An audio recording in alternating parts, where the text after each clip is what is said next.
Basically, stepping out of our door here, the conduit for the fiber wire goes under here, and there was a disconnect that didn't connect it. So a nice gentleman from the company came out, and we end up with this box here because they made the connection. From there, it goes across the street, over there, I think. No, from there, boom. Goes down here, walk with me, across the street, over to there, to that house. Perfect.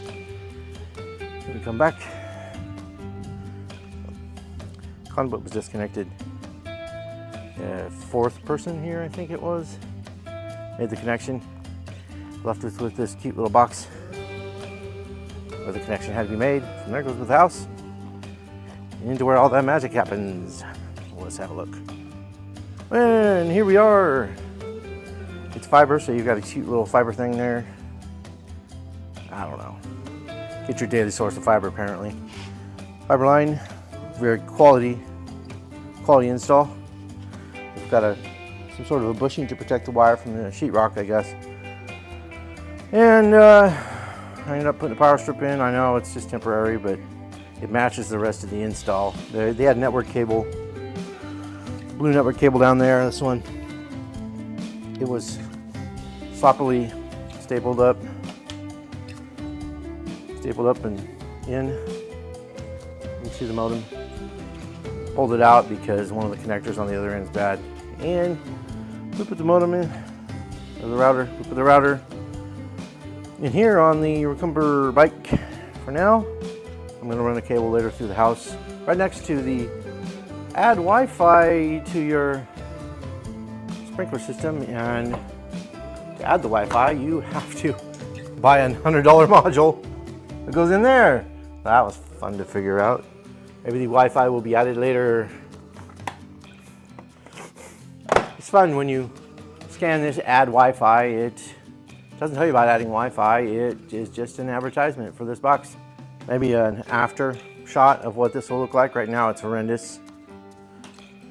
I think they think that we live in a warehouse. The unit was bad. I had to pop a new one in. That was on the 5th trip. We waited, what, a little over 2 weeks. A little over 2 weeks to get it. All right, now we have moved to the part of the video where my microphone quit working.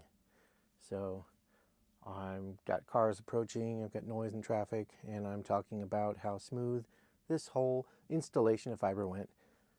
Only took 5 trips for people to come and get this thing installed. It's a Nokia box, and I was hoping for Qualcomm or maybe Motorola. Sorry, weak joke there on why is it Nokia? I didn't know they were still in business. So here we go. I'm explaining what a pain it was. The first time a technician said, hey, I can't get anything through the conduit under the street. We're going to have to send someone else to get that sorted out. The next person they sent said, hey, I can't get anything through the conduit. Gonna have to send somebody out. I can't believe they didn't send me with the right information. Third person was an installation manager of the underground part, and he put that nifty box in outside when he connected the conduits. And then the next day they came and installed the modem and the router, and it worked for about a half hour or so, and my wife would have to keep power cycling the modem to get it to reacquire its whole thing there. And another problem we had on top of that was lack of connectivity that was intermittent. I believe it was a Keystone jack or one of the couplers in the bedroom, my daughter's bedroom, where the unit had to be, because that's the only place that the Cat 5 ran to from the garage. So I basically want to put the modem somewhere else. I'm sorry, the router somewhere else. So we're going to run our own cable. So for right now, the router is sitting on top of my Recumber bike by the modem. This modem, however, kept failing, so yesterday they came and put a new modem in. So that's 5 people. I do make some comments about how sloppy the installation went. I think it's because they're not used to working in residential situations. They're used to working in businesses, buildings, warehouses. Maybe they saw the clutter in our garage because we were just moving in, and they said, hey, let's just match what we see. I don't know, either way, pretty crappy install. I will be fixing it up as soon as I can.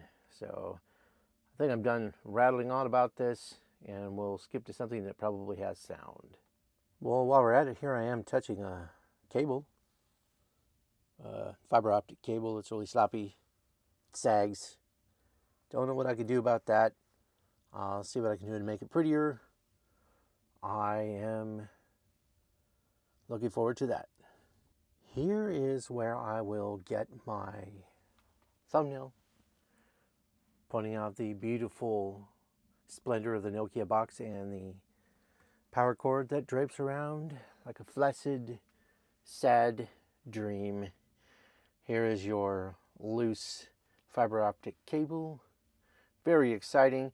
The techs who came out to look at this thing had this really neat fiber optic meter, which I wish I had, except I never work on fiber optic equipment, so why in the world would I need it? But I'm a guy who likes tools. There you have it. Now I'm used to fiber optic from when I used to use it for sound audio in my stereo at my house. Other than that, never touched fiber optic. I do run into it at work, but I leave it alone. Don't want to kink it. You need that light source to be unencumbered. Basically, I'm going to be redoing all that wiring. It's going to look way better. Pics to come, most likely. Here we are. I'm yapping my gums. No sound once again. Talking about the beautiful Nokia box and the joys of fiber internet. You get 1 gig up and down, but only if you're connected hardwired into the LAN port on the router. You lose a little bit when you go Wi-Fi, and then as you walk away from the device, it goes down and down and down, cuts it in half by the time you get into the kitchen, probably because of the stove. So we'll be moving this whole thing inside the house so we can get a better speed. It's still way faster than cable, so suck on that. Charter, Spectrum, whatever you call yourselves. Just deal with it. At this point in video production, I'm realizing how very little of my video had audio. So now I'm in the backyard. I have almost lost all hope. I'm showing you the Scout Pro 3, which is my network cable tester, which I used to determine that I had intermittent breaks on all pairs of my Cat5 wire. This tool is fantastic. I don't know, it's under $100, around 100. It is if you need to trace out, check anything, coax network, comms, stuff like that. It's fantastic. It really is. Save my bacon. It makes my job so much easier. I was surprised that the fiber people did not have a tone generator and a probe. Didn't have a tone generator set. They had to just pull plates around the house looking for that network cable, where I would have toned it out and found it in a flash. So I was a little, yes, they did have that cool fiber optic meter, but they did not have a simple wire toner kit. Weird. I'm talking about the grass. We've waited weeks to be able to mow. You have to wait until when you give it a pull test, it feels firmly planted. You want those roots to be seated. And what do you know? We've checked all over the yard, front, back, side, ready to mow. So tomorrow we'll be mowing. This video I would consider a fail, but by this point, everybody's tuned out anyway. Here I go pulling the grass. You can actually hear, like a moron, I was saying, you can hear the grass break. No, you can't. You heard nothing. You're listening to my voice just go on and on and on. You survived the pull test. We'll lift the mower to the highest setting and take care of it in the morning. This is about all I can handle from this video. Next video I do, I'm going to make sure my audio is always working. Looks like the old DJI mic let me down today. Anyway, there was some useful content. Maybe. I don't know. We'll see you on the next one. Bye. In true fashion, I realized I think I had some sort of trouble on my other mic. I think maybe the battery was dying, so maybe a lot of what I said in the last clips didn't even get recorded.